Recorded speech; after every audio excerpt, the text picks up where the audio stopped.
Thank you, Tom. Thanks, Miroslava, for sharing those insights with us. Now we're going to turn to the outlook for policy and enforcement. And for this, we're joined by two external experts.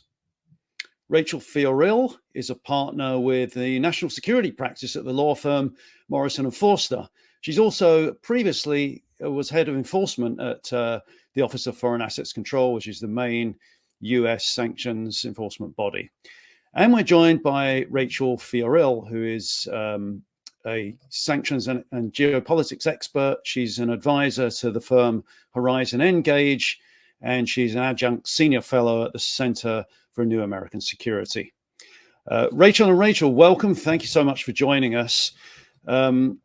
Rachel Ziemba, if we could start with you. So there's a lot we don't know about the new Trump administration's stance on sanctions. But from what we've heard so far, what can we tell about the direction of policy at a high level? Thank you, Nick. Thank you, and the Dow Jones team for having me. It's an honor to be here and to be here with Rachel, who has so much experience. So look, what do we know now? We know that we know that Trump himself has said that he thinks there are limitations of sanctions, that he would rather put them on and then lift them. I think he's talking. I mean, if you look at the story in his administration, the only country where I think that really happened was Turkey. And we can go into that sort of story. There was a very targeted, limited sanctions there. But we've also heard him say that he really likes to use tariffs and other policies. So there's his views, and I think that will be very country specific, right? I could see him wanting to shift some of the sanctions regime on Russia. We'll get into that a little bit later. It would be tied to a ceasefire and end to the conflict. And I would see China being another place where we might see a shift in the types of policies used. But Trump and all the people around him seem to be united on a new round of maximum pressure on Iran that will likely be economic as well as facilitating regional players. But there are jurisdictions that they've really not said very much. Venezuela, for example, and the administration is going to have to think about jurisdictions like Syria, which currently are faced with a quagmire of sanctions that regional players are going to be lobbying the US. So I think we're entering into a moment where sanctions are still going to be a key part of the toolkit, but they will increasingly be used in an environment where there are still export controls, where there are tariffs.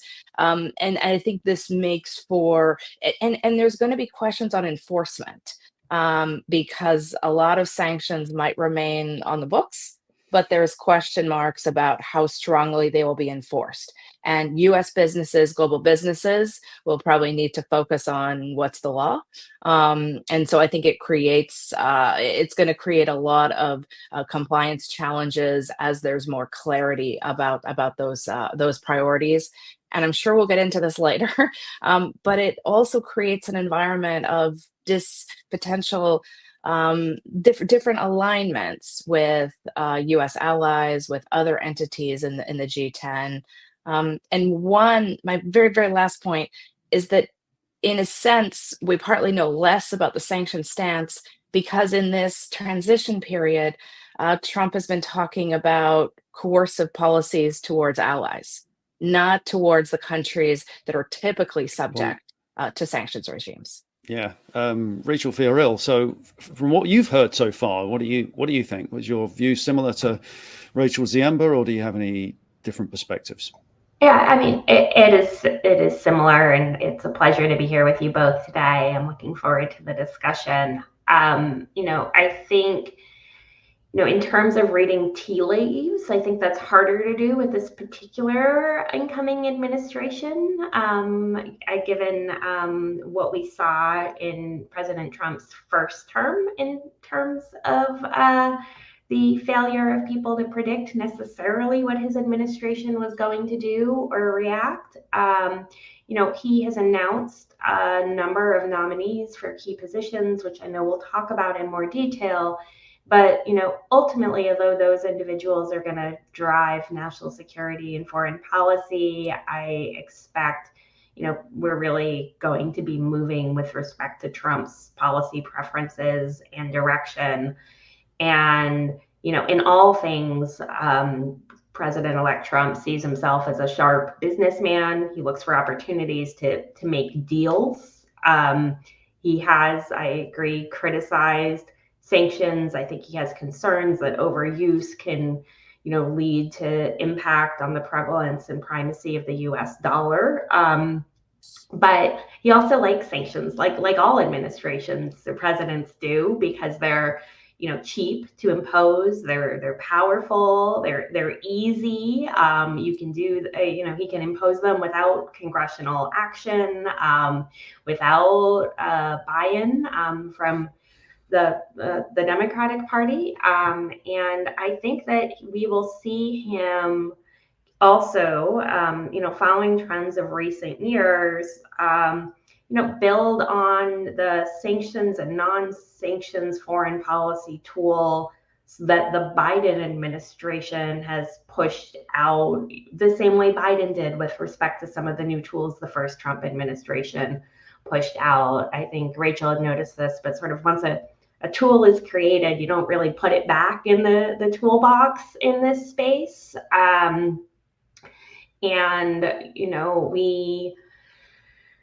I think, although there are, policy differences between the Trump and the Biden administration, we haven't really seen much daylight between with respect to key potential sanctions and foreign policy targets like China, like Iran. I think there may be more continuity than we would expect if we were just reading the news. Yeah, very interesting. And I want to just double down on that point about this being a range of policies in the toolkit. And so what would, if sanctions is just one tool, what are some of the others that might be employed as part of a broader approach to foreign policy? Rachel Fioril. Yeah, I think certainly export controls, and we've seen that over the past 4 to 8 years. Certainly with respect to China, also export controls have been kind of hand in hand with the sanctions imposed against Russia. We've seen CFIUS take a more aggressive stance, including with the recent blockage of the U.S. Steel Nippon deal. There's a new regulatory regime on outbound investment. We've seen increases in regulations around data and about what quote unquote foreign adversaries, which are the comprehensively sanctioned countries plus Russia and China, can do within the United States. We've seen just recently the new bulk data regulations, which are going to have an impact for all businesses that do global have global operations. So I think those were Department of Justice rules, weren't they, that came out last week? Yes, is that right? It's becoming hard to keep up with, the different pressure points, and I think that you see the U.S. and other jurisdictions getting more and more creative about what levers they can pull to influence, international actors in ways that they feel they can stomach in terms of the global economic impact. Sure. Rachel Ziemba, so there's been a lot of commentary about the diverse viewpoints and political stances of the people coming into this Trump administration. We have people with a more isolationist bent. We have foreign policy hawks, though, like Mario Rubio, Secretary of State. Are there any particular positions or people you think are worth watching for the influence they're going to have on sanctions specifically? So I think some of those you mentioned, like Marco Rubio, will be important, especially in in some jurisdictions. I'm watching Mike Waltz, sort of national security advisor. He's not going to be one that gets grilled in the way that those who are up for confirmation are going to be grilled, right? I think sort of starting today, maybe if paperwork was done, there might be some first confirmation hearings, but over the next week, the other people I'm watching for are people that haven't been named yet, right? On the one hand, I think, sort of Trump was out of the gate very quickly with a lot of people, a lot of ambassadors, actually, interestingly, maybe as a way to sort of give something to political donors and friends. But what they haven't yet named, and many administrations don't yet at this point, but they haven't named a lot of the deputies and the assistant secretaries and the deputy assistant secretaries. And some of those people are really important to sanctions enforcement. And so I'm really watching for both these high level folks at state and treasury and commerce, among them, as well as the National Security Council, but also who's going to be in charge of DFI at treasury, who is going to be in charge of BIS at Commerce. I'm conscious of the fact that at Treasury, the current proposed chief of staff is Dan Katz, who has some experience, a lot of experience in sanctions. But Besant, who is set to be Treasury Secretary, I think is going to be very focused on tariffs and fiscal policy. He's going to be focused on financial markets. How will he sort of navigate the fact that Treasury, Treasury is really the main implementing arm of financial sanctions? So those are some of the people that I'm watching. And I'm also watching, I think, something Rachel alluded to a few minutes ago, which is this question of how the interagency process is going to work. In the Trump administration, the previous one, it didn't necessarily work that well. I mean, every administration struggles to kind of coordinate and connect. But how we have a lot of sanction power tools or economic coercive tools that sit in different government departments. Even in the Biden administration in the last week, we had a lot of consternation about a tool, a list that the Department of Defense puts out about what are companies they deem linked to the Chinese military. And they expanded their definition this year. It includes a lot of really big Chinese companies. A lot of clients I speak to are really trying to figure out what it means. But this is a list that theoretically has no operational impact now. But it could be a list that is aligned with other lists that say US businesses can't do business with these companies.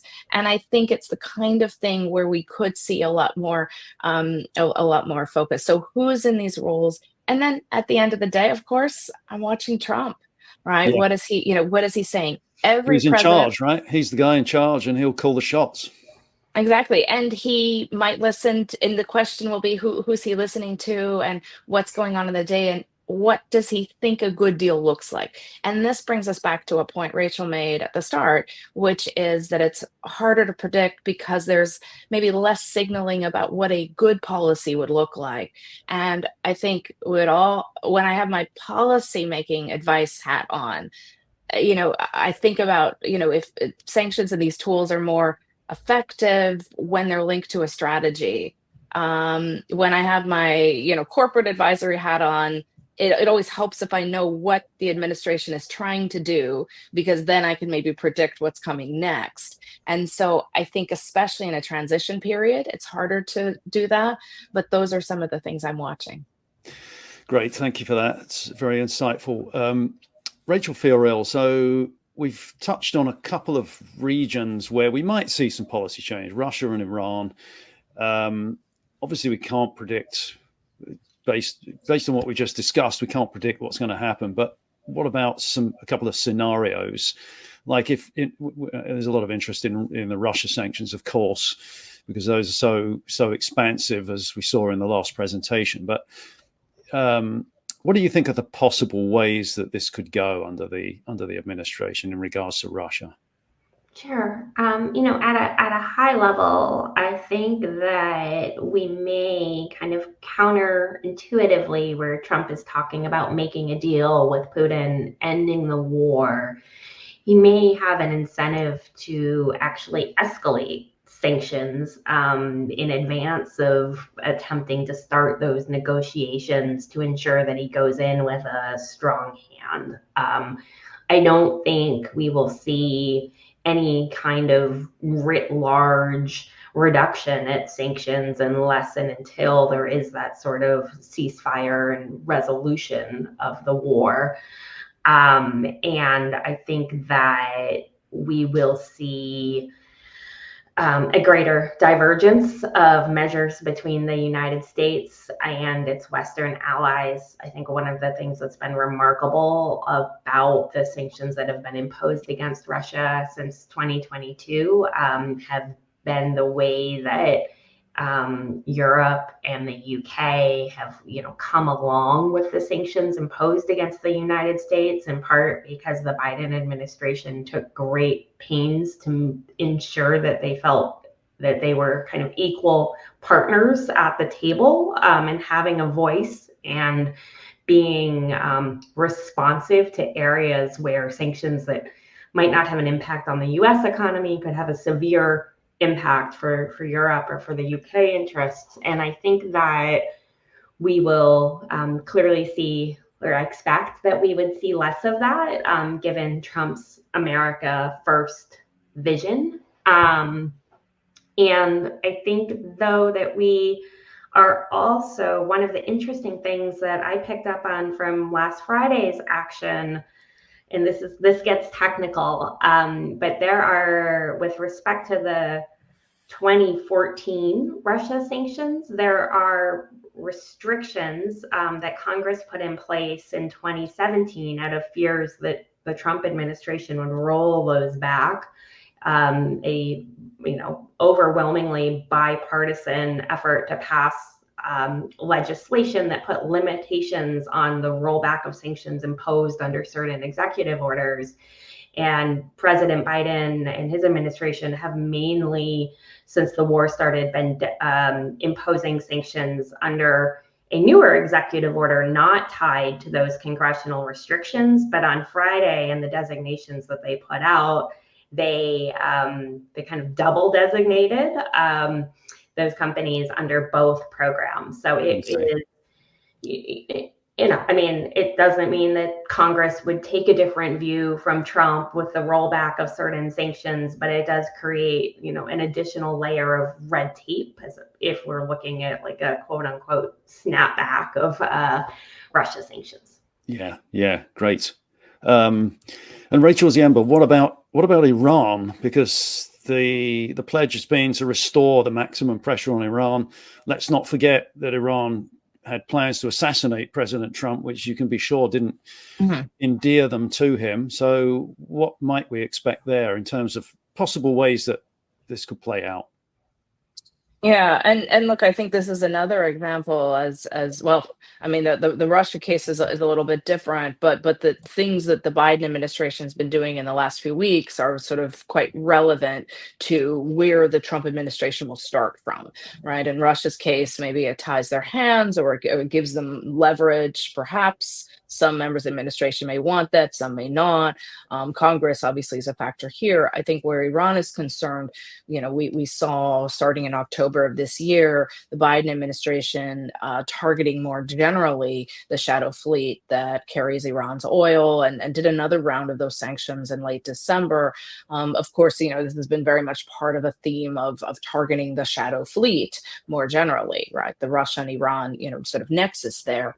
The Trump administration, as it's forming, that's been one thing I think that they've agreed on. The question mark, I think, is so two thoughts. One is there has been a whole network of illicit shipping networks and financial networks that's developed since Maximum Pressure 1.0. That means that actual enforcement and really getting Iranian supplies down is I think more difficult than it was in 2018, 2019.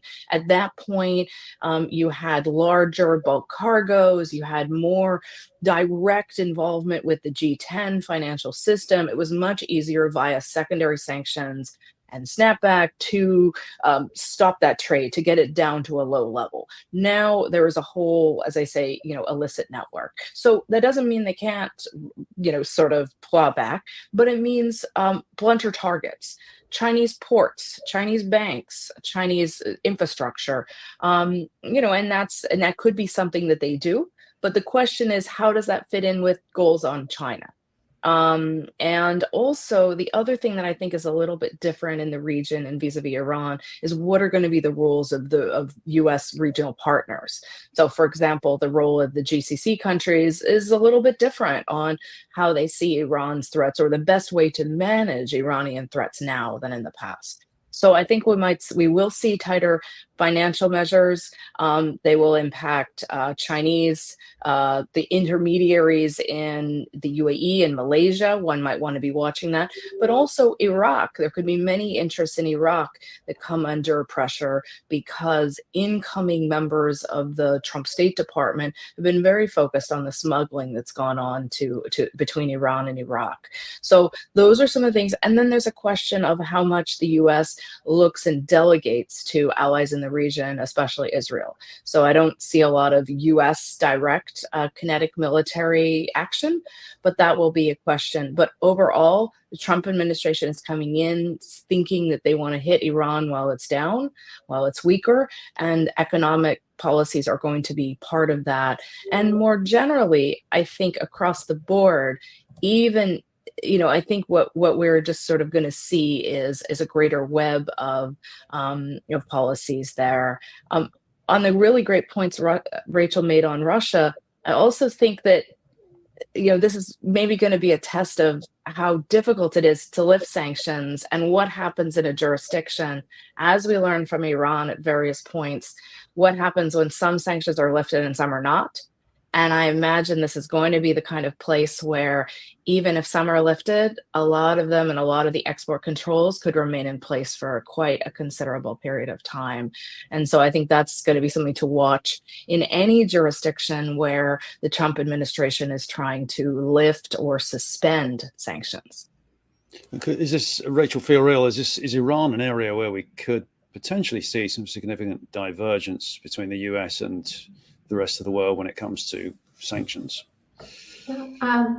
Yes, I think so. I also think that maybe the EU and the UK positions have shifted from the snapback period where the US unilaterally pulled out of the JCPOA. I think, in large part because of the support that they've seen Iran give Russia, which is a area of keen concern for the EU, in particular in the UK.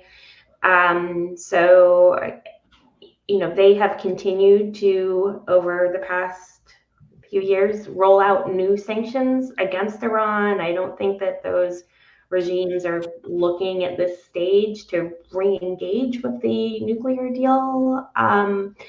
But I do think that they may not, there's a difference in interests and equities here where I don't expect the jurisdictions to align the way that they had under the with respect to the Russia program.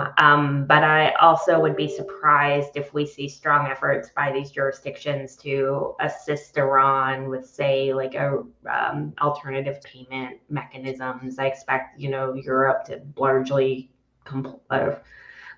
align its activities with secondary sanctions risks. But curious what Rachel thinks as well.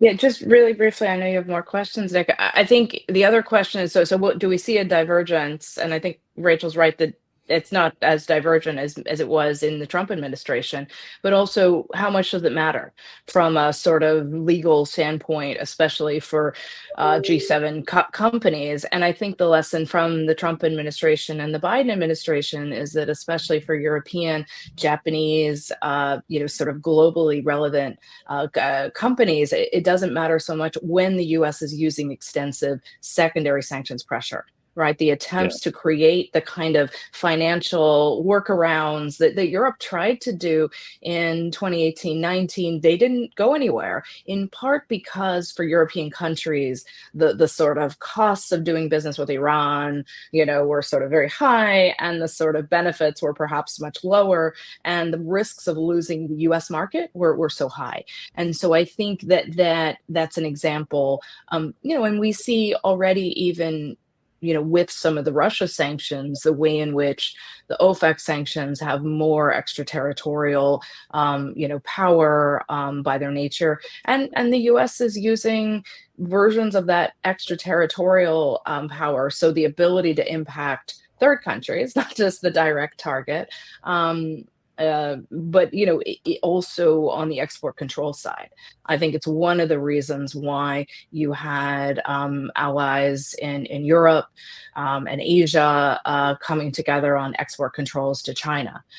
It's one of the reasons why it's not the only reason why we saw alignment on Russia policy. But I think that piece there, especially for compliance departments, if the US pressures are getting greater, it's probably only very small companies in jurisdictions that are further away from the US that might be tempted to break those sanctions. So we might continue to see in emerging economies a set of financial institutions, small ones, and a set of small companies that are willing to try to be intermediaries. But a lot of the big companies, they're going to weigh what their access to the US market looks like. And that's something I think we'll continue to see playing out. Rachel Fiorell, you headed enforcement at OFAC, and as Rachel Ziemba mentioned a little while ago, this shadow fleet has been a particular challenge for enforcement for sanctions. What do you think the new administration should be looking out for, and are there new tools they might potentially apply to ensure more adherence with US sanctions? Sure. I mean, I think that in terms of enforcement in the traditional OFAC enforcement action sense, there's not a lot of shift in the role of the enforcement division when there's a change in administration. Kind of cases that are on the book tend to continue. Even if a program is terminated, you will still see trailing enforcement actions involving violations of that program. I think the enforcement division of OFAC is more focused on teaching kind of compliance lessons learned through enforcement. So if they see something they want to flag for the private sector in terms of, one thing they've been hammering home over the past several years is if you're collecting information, you need to be leveraging that for sanctions purposes.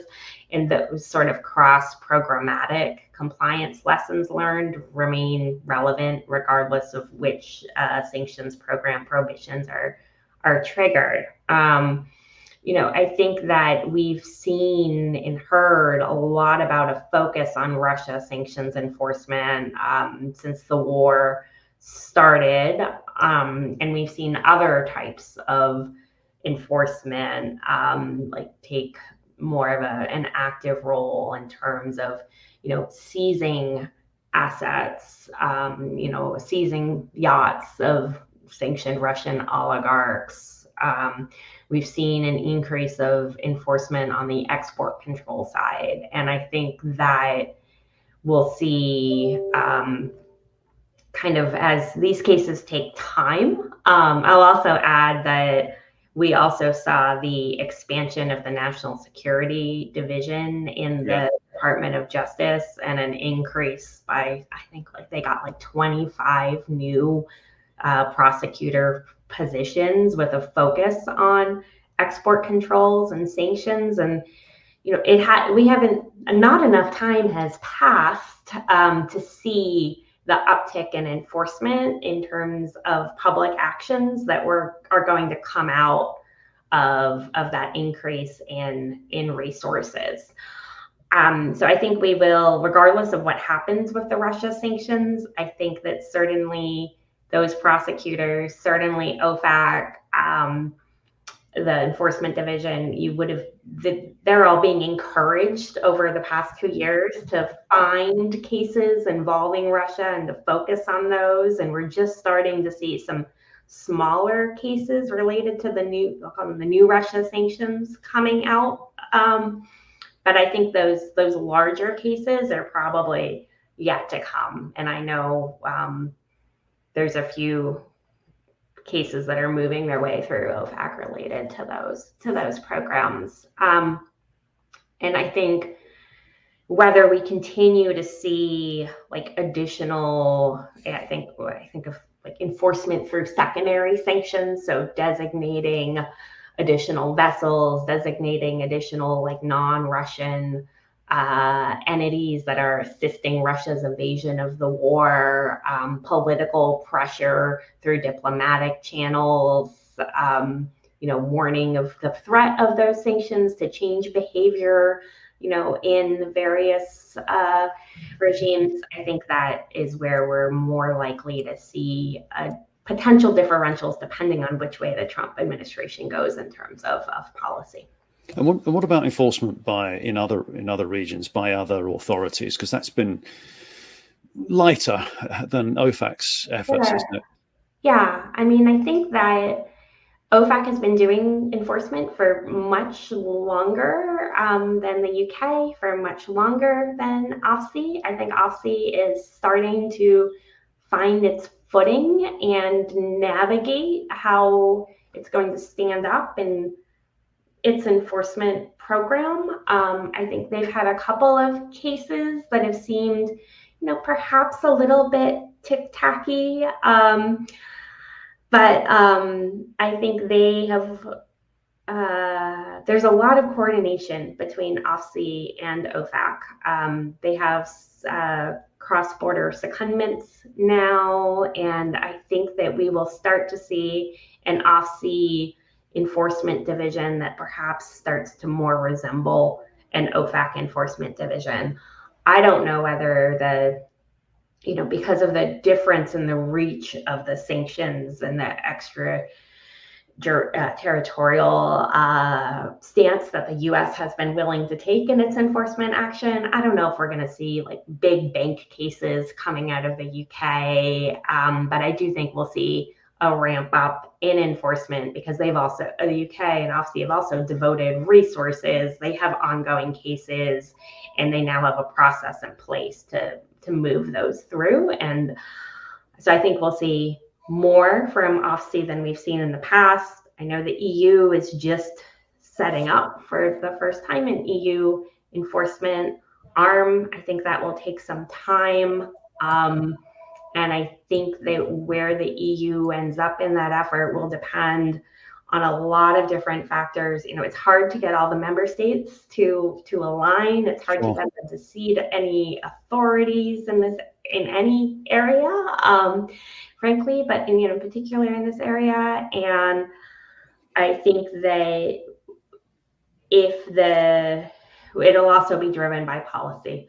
If things go in the direction where the EU feels like it really needs to maintain or maybe even escalate its Russia sanctions, if the US falls back from that without a resolution of the situation in Ukraine that's palatable to the EU, then you might see the EU, rally and, and be willing to do more.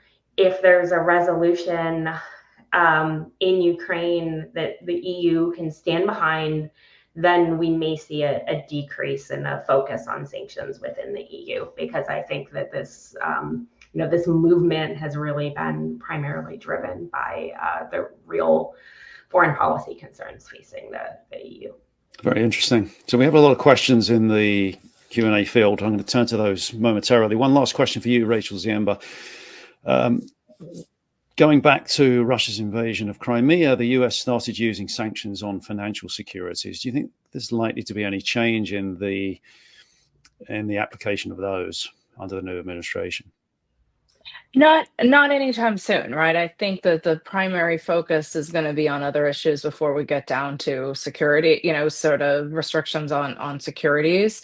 And those are ones that might be a bit harder to lift, both, the question about the alignment with Europe, which also at the same time put some of those in, but also with Congress. I guess I might flip your question and say that, we could see more of those kind of restrictions applied to China. There's Interesting. already a list, one of the sort of many competing lists of China related sanctions that we were alluding to earlier is one of a set of military linked companies that may not issue securities in the United States or borrow funds. We've seen state level restrictions on purchases of Chinese securities by public pension funds.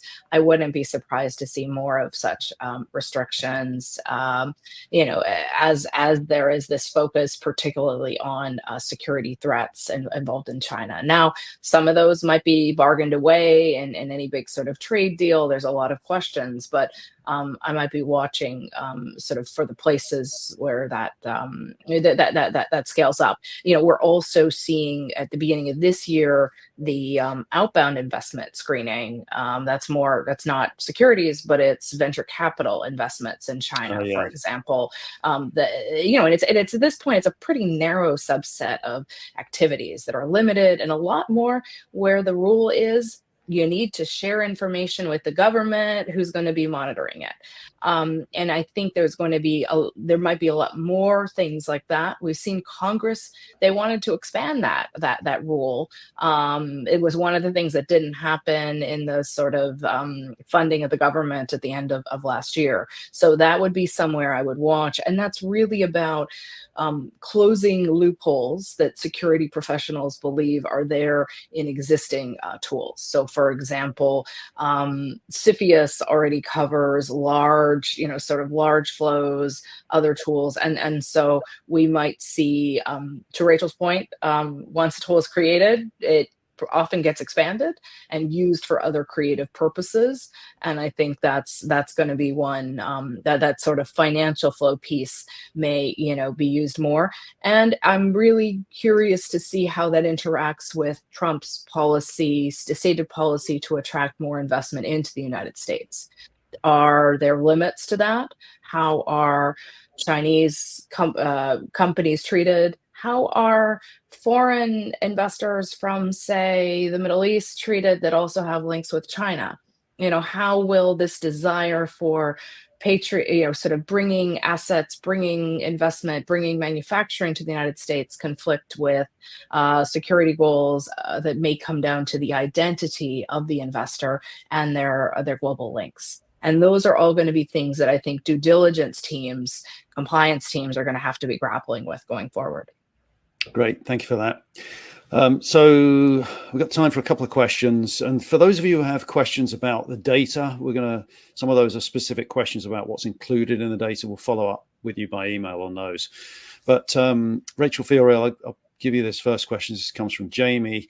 How are firms handling the Ukraine sanctions list that was created in September 2022 and that to date has not been added to or updated to remove names that do not appear on other lists?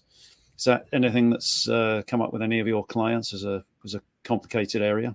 Sure. I mean, I think that the official Ukraine sanctions list is one that's generally screened, certainly by large global financial institutions and global companies that have sophisticated screening programs. I think that it's, in terms of compliance with that list per se, really varies depending on whether those institutions have any, whether Ukrainian jurisdiction applies, but also you do see in certain instances a kind of a adherence to those sanctions, a de-risking from doing business with parties on that list. There's also a more general or a less formal list that is affiliated with the Ukraine government, and the name is escaping me right now, and that is a list of largely Russian entities that aren't. It has no legal authority, and I have had clients ask me about the impact of that list. It's sort of a wish list of entities and individuals that Ukraine would like to see Western sanctions imposed against. And for those, you don't see that sort of screening. It's not used as a screening list. It's not quote unquote complied with because it has no legal impact. Yeah. Okay. Rachel Ziemba, I'll put this one to you. This comes from Nicola. Could there be a shift in sanctions policy towards addressing human rights issues, such as those in Iran and North Korea? That's an interesting one. Potentially.